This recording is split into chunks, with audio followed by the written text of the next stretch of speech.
Subject का जो दूसरा चैप्टर है वो है प्रारंभिक नगर, जिसमें है लेखन कला और शहरी जीवन का विकास। उसके बारे में हमने आप लोगों से चर्चा की, जिसमें हमने सबसे पहले चर्चा किया कि इस विषय का जो है, इस टॉपिक का जो है वो विषय परिचय क्या है, ये हमने आपको बताया। इसके बाद हमने चर्चा की है मेसोपोटामिया की सभ्यता का परिचय दिया, जिसमें हमने आप लोगों को बताया कि विश्व में प्राचीनतम 4 सभ्यताएं थी। जो पहली सभ्यता क्या थी? मेसोपोटामिया की सभ्यता। दूसरी सभ्यता थी मिस्र की सभ्यता। तीसरी सभ्यता थी सिंधु घाटी की सभ्यता, जिसे हम हड़प्पा सभ्यता के नाम से भी जानते हैं। और चौथी सभ्यता थी हमारी चीन की सभ्यता। अगर हम इन चारों सभ्यताओं को पिछले क्लास में हम बता चुके हैं कि कहाँ कहाँ इसका विकास हुआ था। अगर इसके बाद हमारा होता है मिस्र की सभ्यता का परिचय हमने दिया कि मिस्र में मुख्य रूप से 3 सभ्यताएं विकसित हुई। पहला सुमेर की सभ्यता, दूसरा अकादियन सभ्यता या फिर उसे बेबीलोन की सभ्यता कहते हैं, या फिर और तीसरा हमारा था असीरियन सभ्यता। इसके बाद हमने टॉपिक में किया था मेसोपोटामिया की सभ्यता की भौगोलिक स्थितियों, उनकी विशेषताओं पर चर्चा की है। इसके बाद मेसोपोटामिया में नगरों का किस तरह से विकास हुआ, अर्थात सुमेर में किन किन नगरों का विकास हुआ, अकादियन में किन किन नगरों का विकास हुआ और असीरियन सभ्यता में किन किन नगरों का विकास हुआ, इसके बारे में हमने चर्चा की। ठीक है, आगे हमने चर्चा किया आप लोगों से कि शहरीकरण में कौन कौन से कारक सहायक थे, यानी मेसोपोटामिया में जो शहरी विकास हुआ, आरंभिक नगर का विकास हुआ, उसमें किन किन कारक सहायक था, कौन कौन सा कारक ऐसा था जो शहरीकरण को बढ़ावा दिया, उसको विकसित होने में अपनी आम भूमिका का योगदान दिया। आगे हमने चर्चा किया था शहरीकरण में सहायक कारक हो गया शहरों के कितने प्रकार थे, जिसमें हमने आप लोगों को बताया कि 3 तरह के शहर होते थे और शहरों का महत्व के बारे में बताया कि मेसोपोटामिया की सभ्यता के लोगों के लिए शहरों का क्या महत्व था। इन सारी बातों को हमने बताया। इसके बाद हमने शहरों के प्रमुख दूरगामी परिणाम जो हुए उसके बारे में हमने बताया। तो ये तो हुआ पिछले क्लास का जो होता है रिवीजन, वो हमने आप लोगों को बता दिया। आगे हम इसी चैप्टर को आगे बढ़ाते हुए नेक्स्ट पॉइंट में हम चर्चा करेंगे, जो हमारा है मेसोपोटामिया के प्रारंभिक शहरी समाज का क्या स्वरूप था। तो अभी का जो मेरा नेक्स्ट पॉइंट है वो है हमारा पहला पॉइंट, मेसोपोटामिया के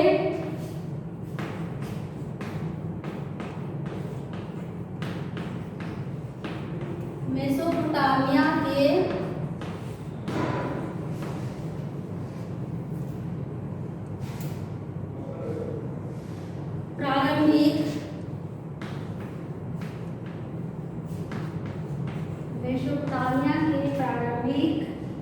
शहरी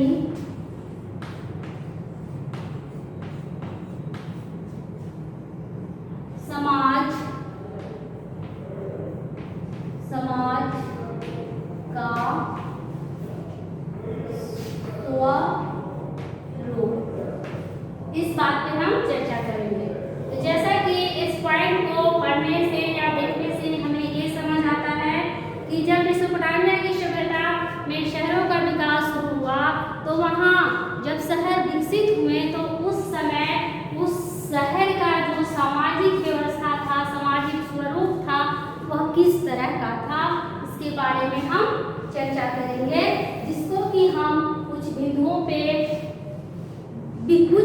में विभाजित करके कर सकते हैं। ठीक है, अगर हम किसी भी समाज की चर्चा करते हैं तो सबसे पहले हम उनके रहन सहन, खान पान, उनका व्यवहार, उनकी सामाजिक मान्यताएं, उनकी समाज धार्मिक मान्यताएं, उनके रीति रिवाज, उनकी अर्थव्यवस्था, उनकी सारी चीज़ों का हम इस समाज के अंतर्गत अध्ययन करते हैं।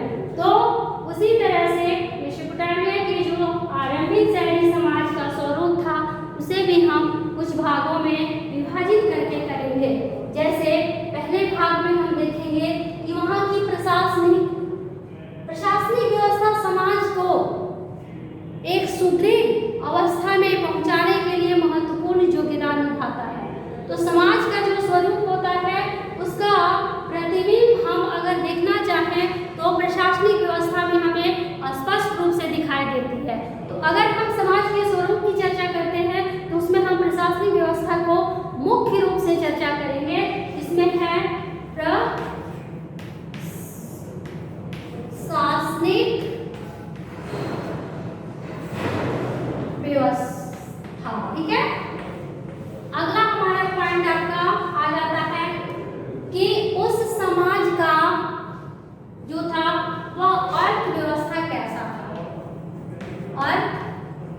व्यवस्था, यानी सामाजिक स्वरूप के अध्ययन में प्रशासनिक व्यवस्था और अर्थव्यवस्था की व्यवस्था का अध्ययन हम महत्वपूर्ण रूप से करते हैं। अगर किसी समाज के बारे में हमें जानना है तो हमें उसकी प्रशासनिक और आर्थिक के जाने बिना हम उस समाज के स्वरूप के बारे में चर्चा नहीं कर सकते हैं। ठीक है, नेक्स्ट हमारा हो जाता है सामाजिक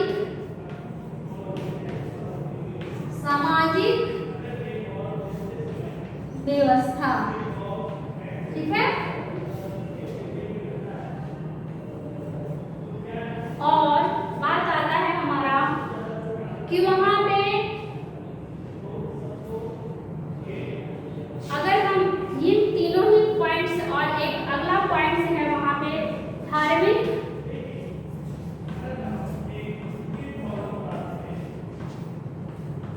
व्यवस्था,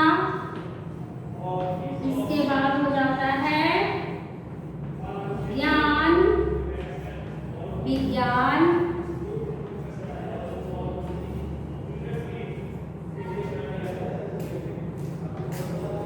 ज्ञान विज्ञान के बारे में, ज्ञान विज्ञान की अवस्था। ठीक है,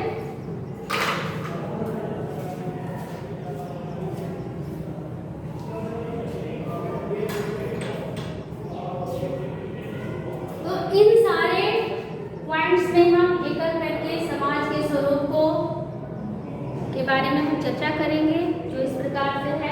सबसे पहले हम किसी समाज की व्यवस्था को अगर हम जानना चाहते हैं तो वहाँ के हम प्रशासनिक व्यवस्था को जानें। तो मेसोपोटामिया के जो आरंभिक समाज था उसका प्रशासनिक व्यवस्था किस तरह का था। वहाँ पे बहुत सारे नगरों का विकास हुआ था और नगरों का जो प्रमुख प्रशासक होता था उसको पुरोहित कहा जाता था। ठीक है, नगरों का जो प्रमुख प्रशासक होता था वो क्या होता था, पुरोहित होता था, पुरोहित होता था, यही मेन होता था। ठीक है,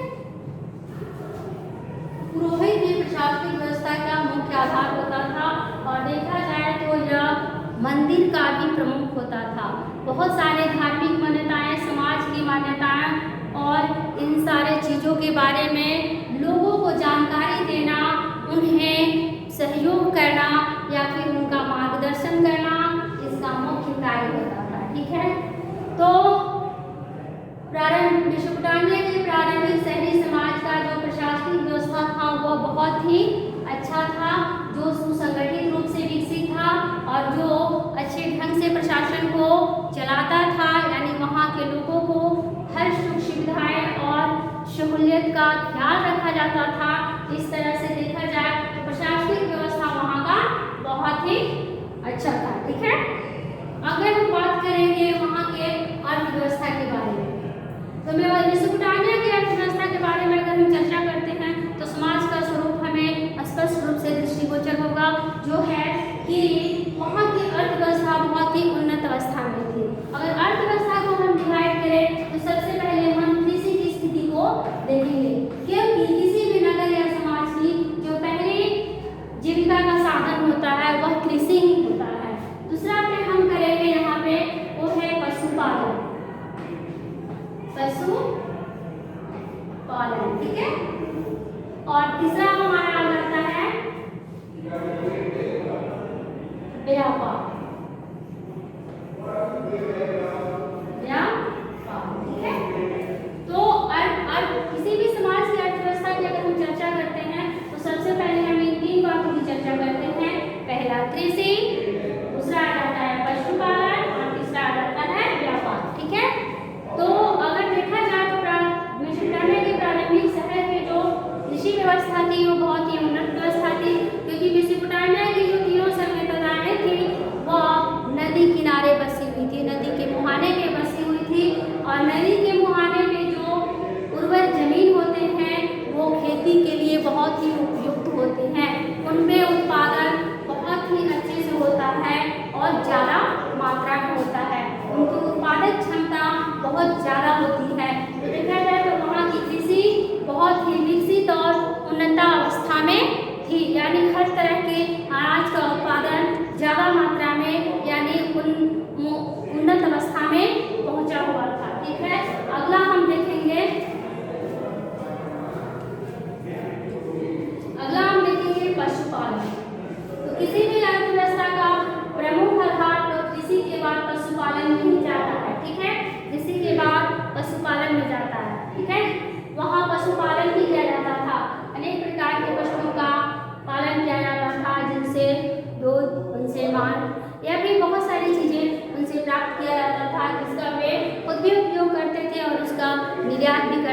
यानी वह एक व्यापार का साधन भी होता था। ठीक है, इस बारे में हम देखें तो कृषि भी उन्नत अवस्था में थी, पशुपालन का भी बहुत ही अच्छे से उन्नत अवस्था था, और व्यापार को देखें तो जब किसी अर्थव्यवस्था की चर्चा करते हैं तो वहाँ पे व्यापार उस पर डिपेंड करता है कि वहाँ खेती कैसे होता है, वहाँ उद्योगों का व्यापार कैसे होता है। ठीक है, औद्योगिकरण एक और पॉइंट का हम चर्चा करेंगे, वो है औद्योगिकरण।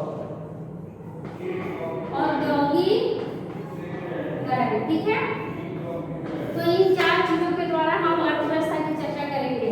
पहला है कृषि, दूसरा है पशुपालन, चौथा है व्यापार, तीसरा है व्यापार और चौथा है औद्योगिकरण। अगर हम व्यापार की बात करते हैं तो उससे पहले हम औद्योगिकरण को देखना चाहेंगे। औद्योगिकरण वैसी अवस्था है जहां नगरों में विभिन्न प्रकार के श्रम विभाजन के आधार पर बहुत सारे उद्योगों का विकास हुआ। ठीक है, बहुत सारे उद्योगों में अगर हम देखें तो पहला हुआ धातु उद्योग हो गया, बर्तन बनाने का उद्योग हो गया, आभूषण का उद्योग हो गया, ईंट बनाने का उद्योग हो गया, या फिर भवन निर्माण का उद्योग हो गया, या फिर क्या कहलाता है मुहरे बनाने का उद्योग होगा। इन सारे उद्योगों से औद्योगिकरण को बढ़ावा मिला, और जब उद्योगीकरण का बढ़ावा मिलता है तो व्यापार को भी भली भांति बढ़ावा मिलता है। जब चीजें अधिक मात्रा में उत्पादन किया जाता है तभी हम उसको निर्यात कर सकते हैं। ठीक है, और जब तक हम निर्यात के लिए वस्तुओं का उत्पादन नहीं करते हैं तब तक हम व्यापार नहीं कर सकते हैं। अगर हमें चीजें अगर व्यापार क्या होता है, या लेना या फिर देना, या आयात करना या फिर निर्यात करना। ठीक है, आयात क्या करते हैं कि इन वस्तुओं का हम जब हमें किसी चीज की जरूरत पड़ती है और जिसका उत्पादन हमारे कंट्री या हमारे देश में नहीं होता है तो हम उस चीज़ों का आयात करते हैं। लेकिन जब जिस चीज़ों की हमारे देश की ज़्यादा मात्रा में उत्पादन और प्रोडक्शन होता है तो हम उसका निर्यात करते हैं। तो व्यापार की दो विधियां हैं, एक आयात और दूसरा है निर्यात। ठीक है, इस प्रकार देखा जाए तो शहरी जो समाज था मेसोपोटामिया का, उसमें अर्थव्यवस्था उन्नत अवस्था में थी।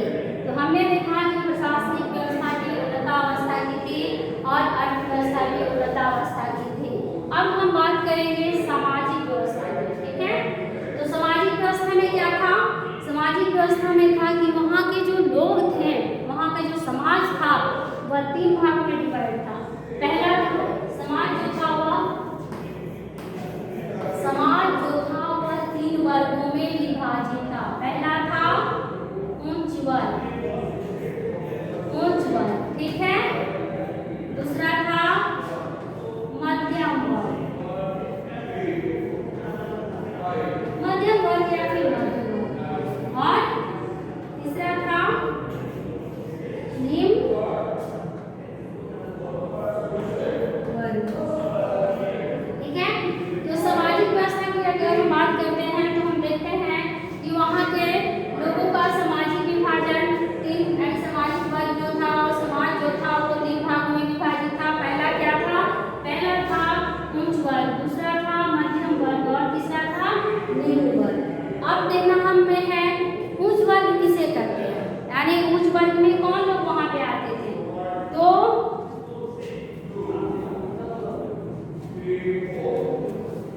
हाँ, अगर हम उच्च वर्ग की बात करते हैं तो उच्च वर्ग में पुरोहित, पुजारी और शासक तथा राज कर्मचारी आते थे। कौन कौन आते थे उच्च वर्ग में?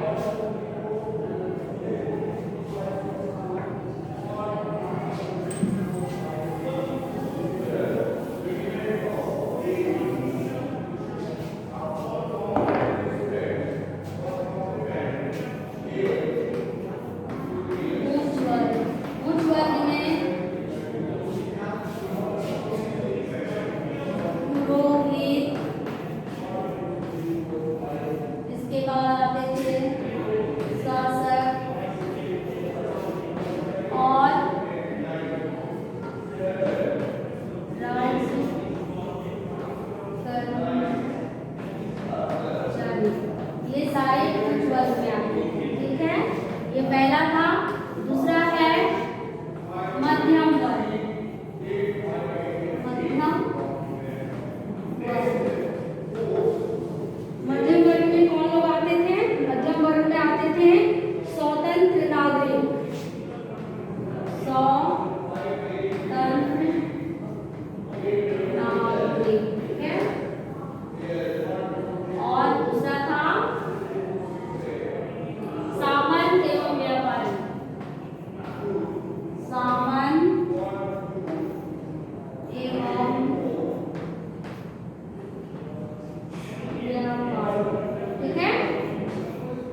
होगा वो पालन करते थे।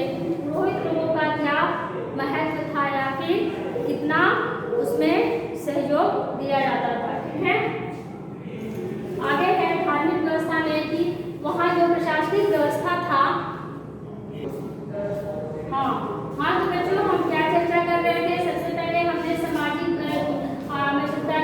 आरंभिक शहरी समाज के स्वरूप के अंतर्गत सबसे पहले हमने सामाजिक व्यवस्था का वर्णन किया, फिर हमने अर्थव्यवस्था का वर्णन किया, इसके बाद सामाजिक व्यवस्था का वर्णन किया, इसके बाद हम आते हैं धार्मिक व्यवस्था का। तो मेसोपोटामिया के जो आरंभिक शहरी समाज था उसका प्रमुख अगर हम देखें धार्मिक रूप को अगर हम देखते हैं तो उसमें पुरोहित का स्थान महत्वपूर्ण था। यानी पुरोहित लोग ही वहाँ के धर्म को अच्छे तरह से संचालित करते थे। वहाँ के लोग रीति रिवाजों और धार्मिक अनुष्ठानों कार्यों के लिए बहुत ही ज़्यादा सजग होते थे। ठीक है, तो वहाँ की धार्मिक व्यवस्था को अच्छे से सुदृढ़ करने में पुरोहित का बहुत बड़ा हाथ होता था। वहाँ में हर नगर में मंदिर होता था जिस मंदिर को जिबूरत के नाम से जाना जाता था। ठीक है, जिबूरत, वहाँ के मंदिरों को क्या कहा जाता था? जिबूरत कहा जाता था। वहाँ के मंदिरों को क्या कहा जाता था? जिबूरत के नाम से जाना जाता था। ठीक है, मंदिरों को ये ऑब्जेक्टिव क्वेश्चंस भी आते हैं कि मेसोपोटामिया में मंदिरों को किस नाम से जाना जाता था? तो किस नाम से जाना जाता था? जिबूरत के नाम से। ठीक है, और इसका जो प्रधान ये होता था उसको हम लोग पुरोहित कहते थे। पुरोहित वही धार्मिक व्यवस्था का अच्छी तरह से संचालन करता था। तो शहरी समाज के स्वरूप में हमने धार्मिक व्यवस्था को देखा। अब हम आगे देखेंगे विज्ञान की अवस्था को। ठीक है, विज्ञान की अवस्था को तो देखें कि जब शहरी समाज का स्वरूप बन गया वो वहाँ पे उन्नतावस्था में प्रशासनिक व्यवस्था है, उन्नतावस्था में अर्थव्यवस्था है, उन्नतावस्था में सामाजिक व्यवस्था है और धार्मिक व्यवस्था भी सुदृढ़ है। तो वहाँ पे ज्ञान विज्ञान का प्रसार या फिर उन्नति बहुत ही अच्छे से होगा।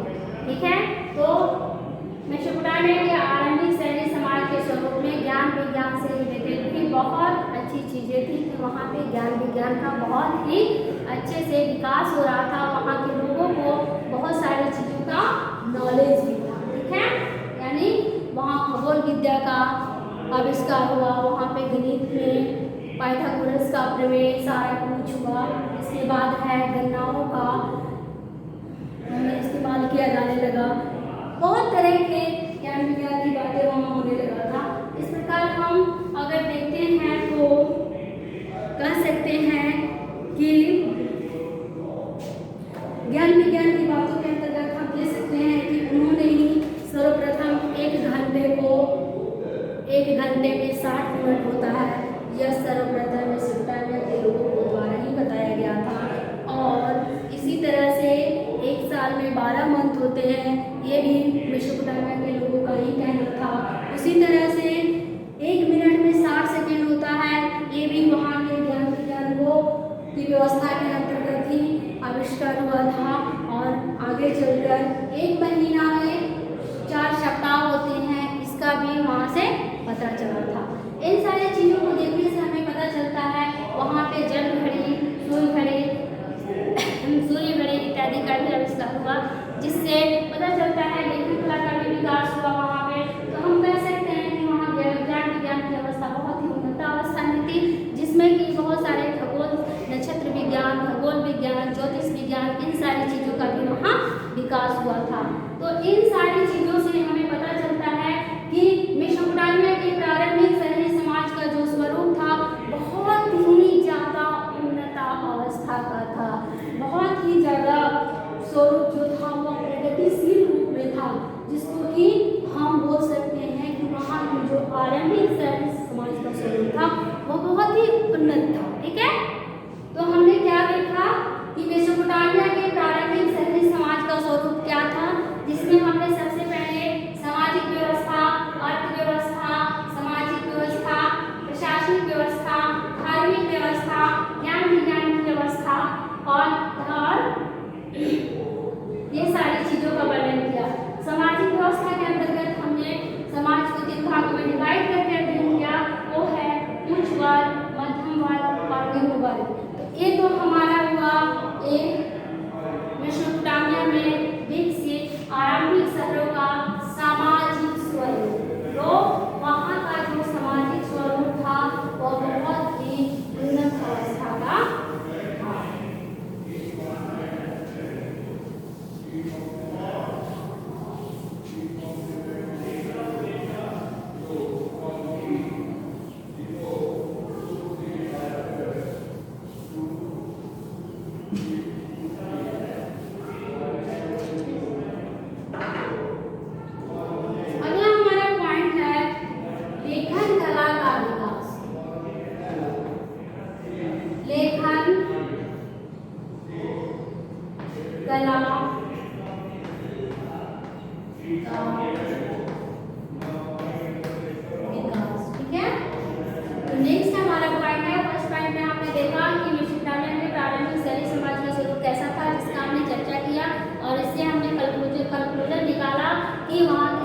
व्यवस्था बहुत ही उन्नत अवस्था की थी।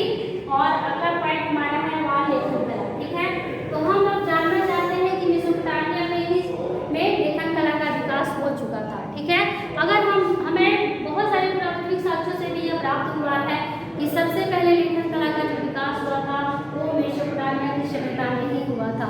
वहाँ के लोगों ने ही लिखना स्टार्ट किया था। लेखन कला के विकास का मतलब है कि वहाँ के लोगों के द्वारा लिखना शुरू हुआ, यानी किसी भी चीजों या दस्तावेजों को लिखित रूप में रखना आरंभ किया गया, जिसको कि हम लोग लेखन कला का विकास के अंतर्गत चर्चा करेंगे। ठीक है,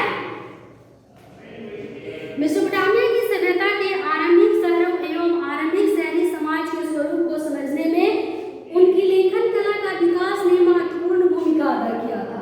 अमेरिकी विद्वान S.N.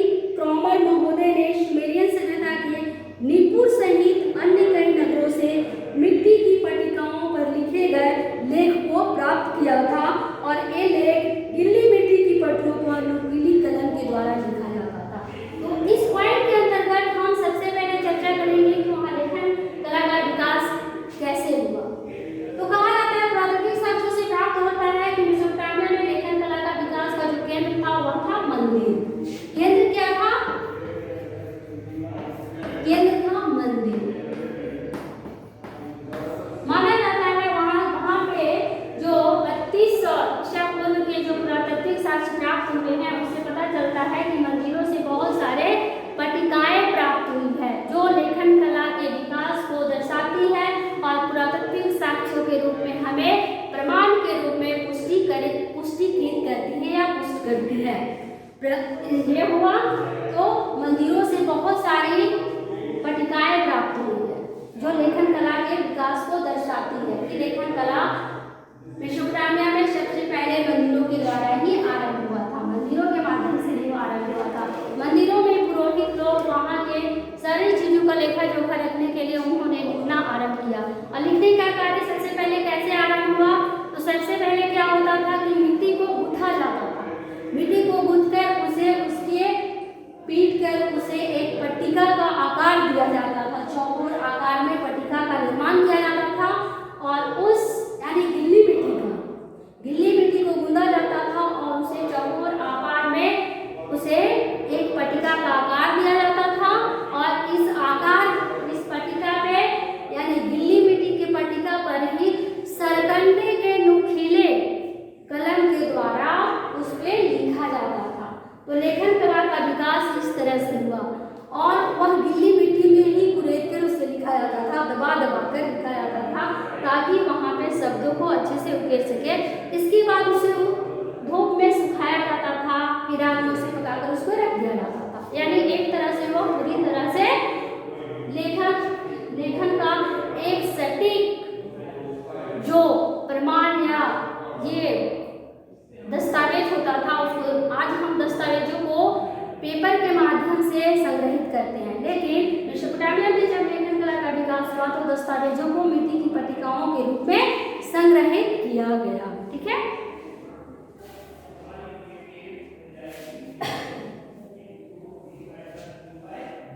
और लेखन कला को अगर हम देखें तो वहाँ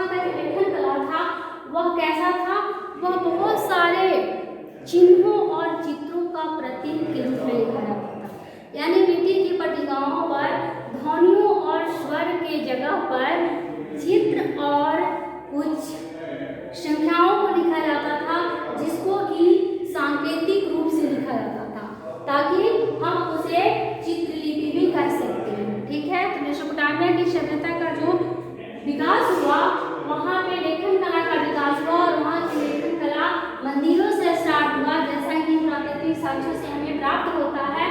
और कैसे लिखा जाता था? मिट्टी की पट्टिकाओं पे। बहुत सारी मिट्टी की पट्टिकाएं प्राप्त हुई हैं। 3200 ईसा पूर्व के अभिलेखों से पता चलता है या उसके खोजों से पता चलता है कि बहुत सारी मंदिरों से मिट्टी की पट्टिकाएं प्राप्त हुई और इनका ऊंचाई लगभग 3.5 सेंटीमीटर होता था। ऊंचाई कितना होता था?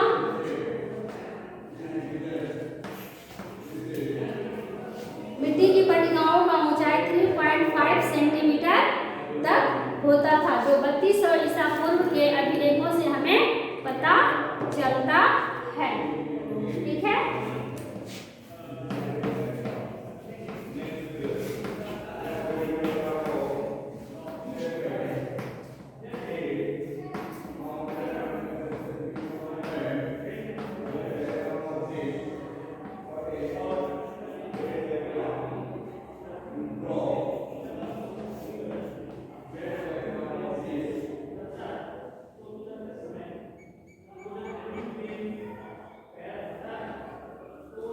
सेंटीमीटर होता था। ठीक है।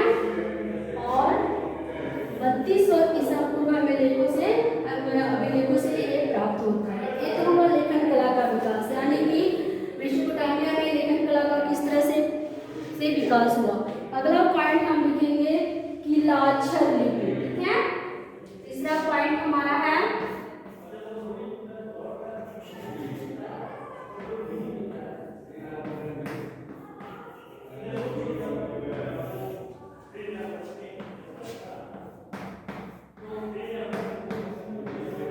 किलाक्षर लिपि। अगला पॉइंट हमारा है किलाक्षर लिपि। ठीक है।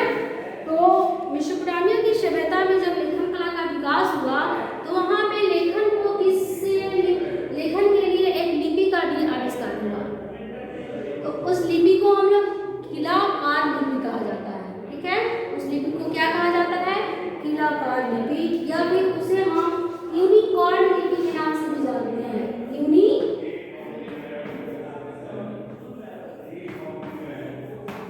यूनिकॉर्न लिपि। ठीक है।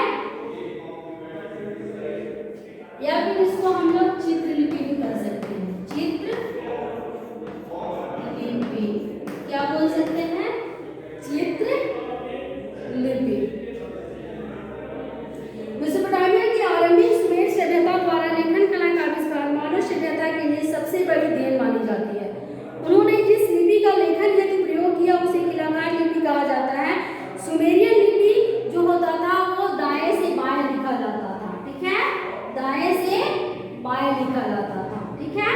यानी लेखन कला का जब आविष्कार हुआ, मिट्टी की गीली पट्टिकाओं पे जब लेखन के लिए नुकीले सरकंडों से लेखन किया जाने लगा तो उसके लिए एक लिपि का भी आविष्कार हुआ। जो क्या लिपि था? वो था किलाकार लिपि था। ठीक है। किलाकार लिपि को हम चित्र लिपि भी कह सकते हैं और उसका दूसरा नाम है यूनिफॉर्म लिपि। ठीक है। यूनिफॉर्म लिपि, यूनिफॉर्म लिपि या फिर चित्र लिपि। इसमें बहुत सारी ऐसी सांकेतिक चिन्हों को दर्शाया जाता था। उसके लिए चित्र और संख्याओं का माध्यम लिया जाता था। यानी उसके सांकेतिक चिन्ह क्या होते थे?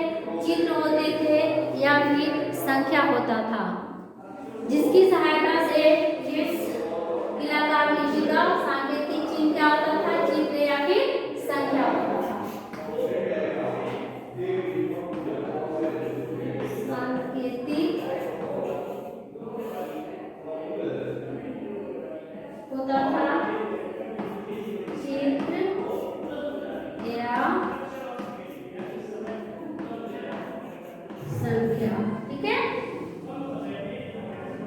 चित्र या फिर संख्या होता था। अब हम अगला बात हम चर्चा करेंगे तो हुआ किलाकार लिपि।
कला के लिए चित्रलिपि या फिर जिसको कि हम तिलाक्षर लिपि भी कहते हैं या फिर यूनिफॉर्म लिपि के नाम से जाना जाता था, उस लिपि का प्रयोग किया जाने लगा।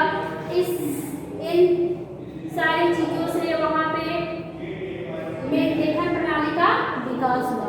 अब लेखन प्रणाली के लिए लिपि का कार्य बहुत ही महत्वपूर्ण हो गया मेसोपोटामिया की सभ्यता के लिए। तो मेसोपोटामिया की सभ्यता में लेखन प्रणाली यानी राइटिंग सिस्टम एक तरह से डेवलप होना शुरू हो गया, जिसको कि हम लेखन प्रणाली कहते हैं। इसमें लिपि एक कार्य करता था और लिपि का कार्य बहुत ही महत्वपूर्ण होता था। लेखन कला के काम को करने वाले को लिपिक कहा जाता है, ठीक है, लिपिक, और उसका कार्य को बहुत ही अधिक महत्वपूर्ण और उसके कामों को सराहा जाता था, क्योंकि वहाँ का जो लेखन प्रणाली था वो आसान नहीं था। यानी किसी भी लिपि के लिए वहाँ को लेखन करना कोई आसान काम नहीं था, क्योंकि उसके लिए बहुत सारे चित्रों और संकेतों को सीखना पड़ता था, जिसके लिए उसे समय और टैलेंट दोनों की जरूरत होती थी। और जो कुशल लेखक या फिर लिपिक बनना चाहता था वह परफेक्ट चित्र और संकेतों को अच्छे से जानने समझने और बनाने के लिए उसे बहुत जरूरत पड़ती थी। तो वहाँ पे इस तरह से लेखन प्रणाली का विकास हुआ। लेखन कार्य सरल नहीं था, इसके लिए अत्यधिक कुशलता की आवश्यकता थी, क्योंकि गीली मिट्टी में लेखन किया जाता था। लेखन कैसे किया जाता था? सबसे पहले गीली मिट्टी को गूंदा जाता था, फिर उसको पट्टिका का रूप दिया जाता था, यानी चौकोर पट्टिका के रूप में बनाया जाता था। फिर उस पे सरकंडे के कलम से लिखा जाता था। सरकंडे के कलम से, नुकीले कलम से उस गीली मिट्टी पे गोद गोद कर और चित्रों और संकेतों को उकीरा जाता था, जो कि लेखन कला का महत्वपूर्ण भाग था, जो कि एक लिपि करता था। तो इस तरह से वहाँ पे लेखन प्रणाली का विकास हुआ, जिसके लिए वहाँ पे एक लिपि का कार्यों को सराहा जाने लगा। और लिपि का कार्य एक आसान नहीं था। लेखन कार्य कौन करता था? एक लिपिक करता था, और उसके कार्यों सरल नहीं थे और वे बहुत ही मेहनत से, बहुत ही टैलेंट के साथ वे चित्रों और संकेतों को सीखते थे। इसके बाद वे लेखन का कार्य करते थे। इस पॉइंट के अंतर्गत हम यही देखते हैं कि मेसोपोटामिया में जो लेखन प्रणाली था उसका विकास किस तरह से हुआ। धीरे धीरे लिपि को करते गए, फिर विद्यालयों का आविष्कार हुआ, फिर वहाँ पे विद्यार्थियों को पढ़ाया जाने लगा। धीरे धीरे उसमें से कोई विद्यार्थी लिपिक बना, कोई लेखाकार बना, कोई साहित्यकार बना। इन सारे सब चीज़ों से लेखन कला का विकास में सहायता हुई, ठीक है, लेखन कला के विकास में सहायता मिला। अगला हमारा पॉइंट है साक्षरता।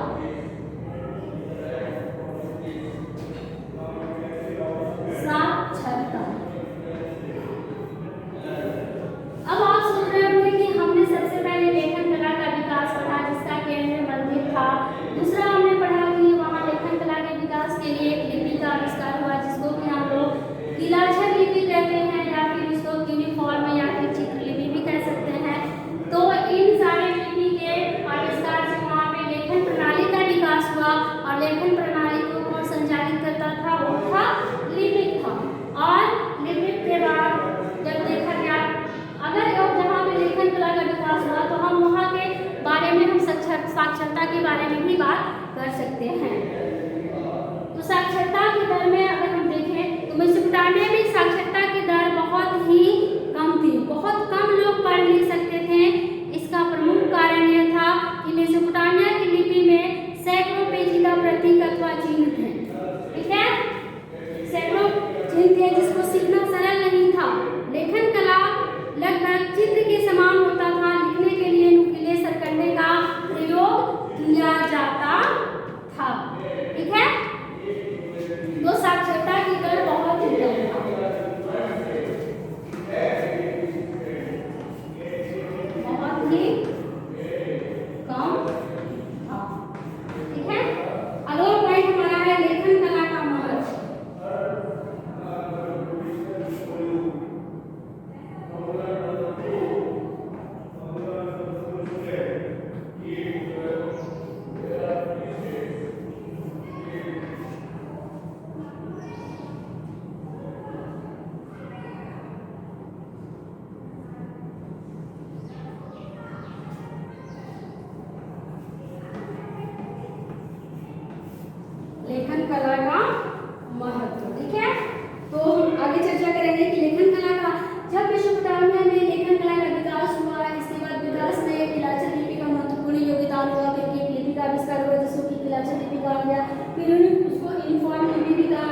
यानी इस तरीके से लिखना पड़ता था, संकेतों और चित्रों को याद करना पड़ता था, उनके चित्रों को बनाना पड़ता था, सीखना पड़ता था, इसलिए वहाँ पे लेखन का जो कार्य था वो आसान नहीं था। फिर हमने देखा साक्षरता दर, तो लेखन कला का जहाँ आविष्कार होता है वहाँ पे हम देख सकते हैं कि लिखने पढ़ने की वहाँ की जो क्षमता थी वहाँ के लोगों में कितनी थी, तो हमने देखा कि साक्षरता दर बहुत ही कम है। ठीक है, लेखन कला का महत्व, और इन सारी चीजों से अब हम देखेंगे कि वहाँ लेखन कला का क्या महत्व था।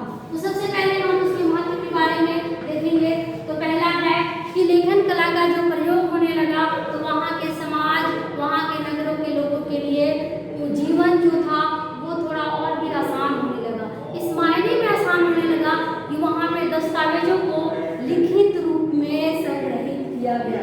पहला तो दस्तावेजों को ऐसे मौखिक रूप में ही याद किया जाता था, लेकिन जब लेखन कला का विकास हुआ तो दस्तावेजों को लिखित रूप में रखा जाने लगा। ठीक है, दूसरा है कि व्यापार में विनिमय के कार्य को लेखा जोखा हिसाब किताब का कार्य जो होता था वो बहुत ही कठिन होता था, और जब लेखन कला का आविष्कार हुआ तो विनिमय को एक पट्टिकाओं में लिखकर उसके हिसाब किताब को सुरक्षित रखा गया, जो आगे के लिए बहुत ही आवश्यक और उपयोगी सिद्ध हुआ। ठीक है, आगे हमारा है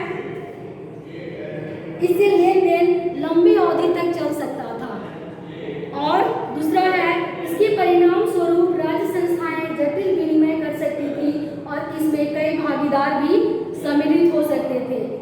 इसने दिनों और समय का हिसाब रखने के कार्य को सुविधापूर्ण बनाया, यानी लेखन कला के आविष्कार से दिन, महीनों और इस सब को लिख कर रखा जाने लगा कि किस दिन क्या हुआ। ये अगर देखा जाए तो किसी कहानियों को हम मौखिक रूप से भी याद कर सकते हैं और उसको बहुत दिनों तक याद रख सकते हैं, लेकिन जब हम विज्ञान या फिर विज्ञान की बात करते हैं तो उसके लिए हमें लिखित दस्तावेज की जरूरत पड़ती ही है। उनके सारे ज्ञान को हम एक लिखित दस्तावेज के रूप में अगर संग्रहित नहीं करते हैं तो हमारे आने वाली पुस्तकें जो होती है उसका सही उपयोग नहीं कर सकती है। तो लेखन कला के आविष्कार से मेसोपोटामिया की सभ्यता का सबसे बड़ा महत्वपूर्ण महत्व यह हुआ कि ज्ञान विज्ञान की जितनी सारी बातें थी वो लेखन कला के रूप में, लेखन कला के विकास से पट्टिकाओं पर उकेर कर उसे लिख कर लिपि के द्वारा लिख कर उसे संग्रहित किया गया, ताकि आने वाली जो हमारी वंशें हों या फिर हमारी जो पुस्तें हों उनको देखे, जाने और समझे और इस चीज़ों को वह आगे बढ़ाए। ठीक है, आगे है लेखन कला ने संप्रेषण को जन्म दिया। संप्रेषण यानी कम्युनिकेशन, इस को जन्म दिया, यानी एक जगह से दूसरी जगह लिख कर चीज़ों को दिया गया, या फिर अपने चीज़ों को, अपने बातों को हम पहले मौखिक रूप से दूसरे की जगह पहुंचाते थे, तो अब हम उसे लिख कर भी दूसरे को बताना शुरू कर दिए। एक तरह से संप्रेषण को या अग्रसर किया या फिर इसका विकास किया। ठीक है, अगला पॉइंट हमारा है लेखन कला ने शासन की शक्ति में वृद्धि कर दिया। ठीक है, लेखन कला ने शासन की शक्ति में वृद्धि कैसे किया? अगर हम देखें तो किसी भी अर्थव्यवस्था, किसी प्रशासनिक व्यवस्था होता है उसका महत्वपूर्ण भाग होता है प्रशासन की जो नियम कानून या फिर राजज्ञाएं हुई वह महत्वपूर्ण रखती है, और इसलिए भी महत्वपूर्ण रहती है कि शासन को चलाने के लिए नियम कानून की जरूरत पड़ती है। लेकिन पहले जब लेखन कला का विकास नहीं हुआ था उस समय जो नियम कानून या फिर जो भी था वो मौखिक रूप से ही दिया जाता था, लेकिन लेखन कला के आविष्कार से ऐसा हुआ कि उन शासकों ने अपने शक्ति में वृद्धि किया। किसके द्वारा? उन्होंने नियम कानून बनाया और लिपि के द्वारा पट्टिकाओं पर अपने नियम कानूनों को लिखकर एक जगह से दूसरे जगह और अपनी राजज्ञाओं को भी लिखा और हर जगह अपने राज्य में उसको भेजा और स्थापित किया और जनता तक भी पहुंचाया, ताकि उनके नियम कानून को भी लोग जाने समझे और प्रशासनिक व्यवस्था में उससे सुदृढ़ता प्राप्त हो। ठीक है, आगे हम चर्चा करेंगे कि लेखन कला ने शासन की शक्ति में तो वृद्धि की, लेकिन विभिन्न राज्याधिकारों तक इसे पहुंचाया। ठीक है, ये हमारा था लेखन कला का महत्व। ठीक है, आगे हम चर्चा करेंगे। नेक्स्ट पॉइंट हमारा मेसोपोटामिया की सभ्यता का देन। ठीक है, मेसोपोटामिया की सभ्यता का देन नेक्स्ट पॉइंट हो रहा है।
फिर रोम, इसके बाद यूरोप, पूरे यूरोप में फैला। तो यूरोप में मेसोपोटामिया में लेखन कला के विकास होने से विश्व में लेखन कला का विकास का प्रसार हुआ। तो ये उसकी पहली देन था। पहला देन क्या था? लेखन कला का विकास। लेखन कला का विकास, ठीक है। और दूसरा है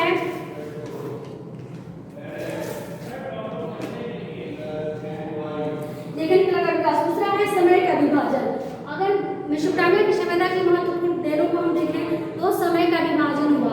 अगर हम आज देखते हैं कि एक वर्ष में 12 मंथ होते हैं और एक मंथ में 30 डेज होते हैं और एक घंटे में 60 मिनट होते हैं और एक मिनट में 60 सेकंड होते हैं और एक मंथ में 4 वीक्स होते हैं। तो ये सारी चीजें हमारे मेसोपोटामिया की सभ्यता की ही देन है जो आगे चलकर विश्व में फैला। और अगला है जलघड़ी और सूर्य घड़ी का भी इन्होंने निर्माण किया। इसके बाद विद्यालयों की भी स्थापना की जिसके थ्रू लेखाकार और साहित्यकार का ये हुआ। बहुत सारे उसमें विद्यार्थी लेखाकार बने तो कोई साहित्यकार बने तो कोई लिपिक बने। इस तरह से विद्यालयों की स्थापना का भी महत्वपूर्ण ये रहा। और अगला है कि यहाँ के लोग नक्षत्र विद्या, खगोल विद्या इसके बारे में भी जानते थे जो विश्व की महत्वपूर्ण देनों में से एक है। तो हमने देखा इस चैप्टर में कि सबसे पहले आरंभिक शहरों का विकास कैसे हुआ, फिर वहाँ लेखन कला का आविष्कार कैसे हुआ, वहाँ का शहरी जीवन कैसा था, इन सारी चीजों पे हमने चर्चा किया। और सेकंड पेज में हमने देखा कि मेसोपोटामिया के आरंभिक शहरी समाज का स्वरूप क्या था, इसके बाद लेखन कला का विकास कैसे हुआ, उसका केंद्र कैसा था, तिलाचल लिपि का विकास हुआ, इसके बाद लेखन प्रणाली का विकास हुआ जिसका कि संचालन एक लिपि करता था। उसी तरह से वहाँ पे साक्षरता दर कैसा था, लेखन कला का महत्व क्या था और मेसोपोटामिया की सभ्यता की देन क्या था। इन सारी चीजों से हम इस चैप्टर को के सारे टॉपिक्स या सारे इस चैप्टर के जितने भी पॉइंट्स हैं हमने आपके साथ डिस्कस किया। अब हमारा आप सबों से यही अनुरोध है कि विद्यार्थी आप लोग पूरी तरह से इस वीडियो को देखें, समझें